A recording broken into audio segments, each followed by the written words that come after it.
1970s and beyond.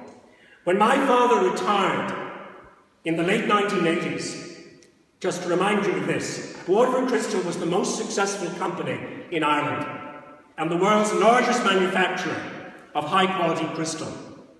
It employed 3,430 people in 1986, 1/10 of the population of this city, of the working population of this city, and topped over 200 rivals in Europe and the United States. Miroslav Havel's personal story was a big part of what I wrote about in Maestro Crystal, and I wanted to refer to a few aspects of that story tonight. After all, the only thing more astonishing to Americans, besides the fact that Miroslav wasn't a figure from the 18th century, was that he wasn't even Irish. In 1947, two Czechoslovak immigrants, among the few who came to Ireland before the Soviet invasion of 1968, arrived in Waterford. They knew one another because Miroslav had been interning in one of Mr. Bacik's glass factories in Czechoslovakia. So they knew each other, although Bacik was the boss and Miroslav was the apprentice at the time. Here is Miroslav on a street that you will know, Gladstone Street, in the early 1950s. If you could see it up close, you would see that he looks bewildered. Here he is with his first group of Irish ravers, Tommy Caulfield, Danny Byrne and Tommy Wall, the two Tommies who are still alive. Danny Byrne sadly has passed away, but I've been in touch with his family in the United States. You know, Miroslav left a good life behind in Czechoslovakia. He was a bourgeois. You know, his father was a wealthy businessman, not after the communists, but before the communists. And my father's family had a pretty prosperous time of it in the pre-communist days. Here's their home in the little Bohemian village of Derskov. Here he is with his parents, promenading, and promenading is the word I think that comes to mind, in the resort town of Luhakovice in the summer of 1938. Coming of age in his double-breasted white suit. I think his father was wearing something similar. Three debutantes of an optimistic age, when Czechoslovak industrial output exceeded that of France, and just months before the country was annexed by Nazi Germany.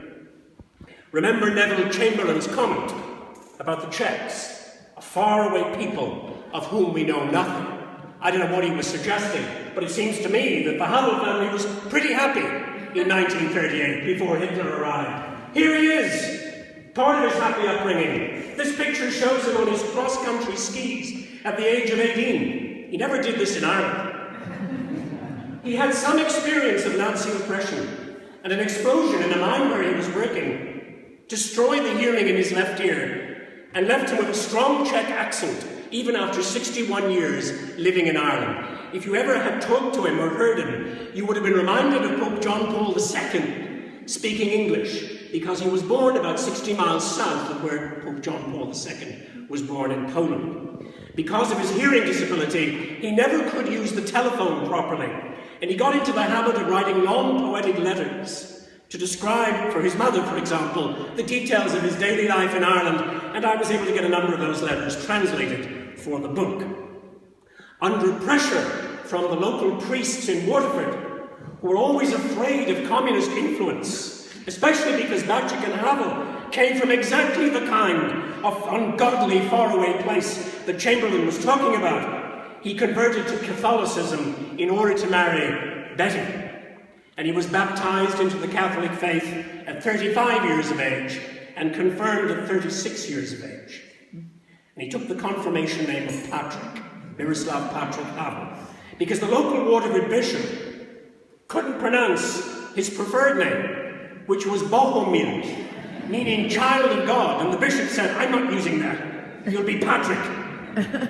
Hence, Miroslav Patrick Havel was the full name he used throughout his time and his life in Ireland. His boss was Charles Bacik, as I said, another bourgeois victim of the communists who fled to Switzerland in a sort of Van Trapp family expedition across the border from Czechoslovakia before the anticipated communist coup. And he made his way to Ireland, where he had business connections with the glass industry and the jewellery industry.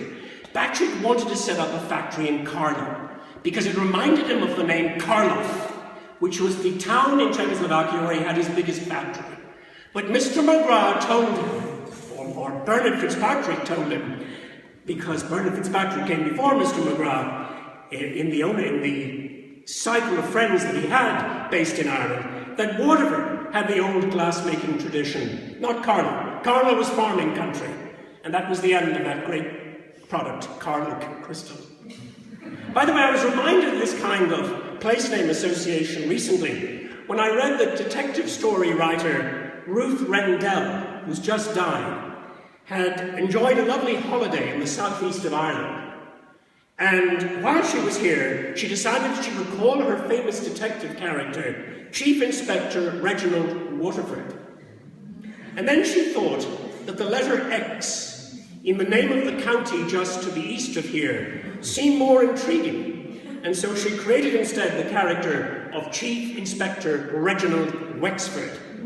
And by the way, the word Reginald probably has a connection with Waterford. In any event, place name association is very important. Patrick blatantly misled my father to get him to come here. He needed design and technical expertise, and he promised Miroslav a tropical paradise with bananas and oranges and a rich tradition of glassmaking going back 200 years. Miroslav looked it all up in a respectable Czech encyclopedia, and amazingly, the encyclopedia supported the preposterous proposition that Ireland had a tropical climate, and so he made his arduous trip across a continent still ravaged by the Second World War to this remote and unfamiliar and economically poor country. My goodness, today it's 1 hour away by Ryanair. And he arrived in Waterford in his 3/4 length plaid +4 trousers, high bright yellow knee socks, and gleaming black shoes with bright silver buttons on the side, and a floppy plaid hat on his head. The attire that he wore in the spa towns of Bohemia. But in Ireland, he looked like a leprechaun come to life. I wish I had a photograph. I do actually have a reminiscence. Well, there it is. It's right there. Those are +4s, something like that. I certainly have a mental picture of what he must have looked like. In Waterford, he went searching for Mr. Batchett, who was very bad at communicating, and he found him in Ballytruckle, actually after days of searching. He ended up at one point at St. Oswald's Hospital and was very impressed by this glass factory.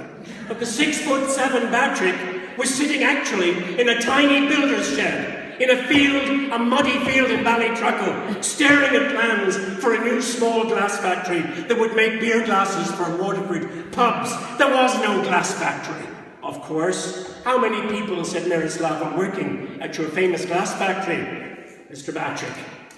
And Patrick replied, with a perfectly straight face and typical Czech formality, there's just you, Mr. Havel. Here is a picture of the two men in Tremor, in 1949. Patrick was very tall. I said he was 6'7". My father was not as short as this photograph makes him appear. As I wrote in Maestro of Crystal about that meeting between the two men in the shed, in these fateful few moments, with Miroslav peering in through the window, and Patrick sitting inside his builder's shed in deep concentration, the future Waterford crystal was truly born. Now, some of you may recall some of my father's personal story of having to stay in Ireland after the communist coup, which actually did happen in 1948. But Mr. Batchy kept telling him, stay, Mr. Havel, stay, we'll get this done. And eventually the communists took over and he was blacklisted as a traitor, just like, unfortunately, Mr. Batchy had been. And he lost his passport and it was confiscated. He did not return to his native mountain village of Dirskov in Bohemia until 1972, 25 years later, even though he originally came to Ireland at Mr. Batchick's invitation for 3 months, for a summer frolic.